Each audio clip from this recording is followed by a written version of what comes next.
Select the column by using the breadcrumbs. Then, toggle open the Advanced tab and access the Interaction Builder settings. Choose to preview all interactions. This action will reveal elements that were hidden before the hover trigger. By selecting this option, you can now edit the hover state.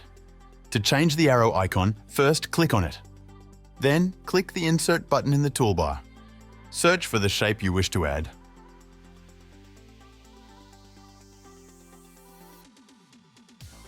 Next, go back to the Advanced tab and toggle open the Transform settings. Choose Rotate and select the SVG as your target. Adjust it until it looks right.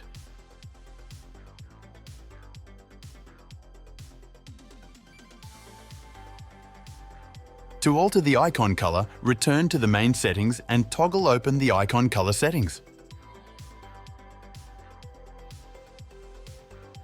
To preview the new arrow, revert to the Interaction Builder setting. Finally, select the column once more.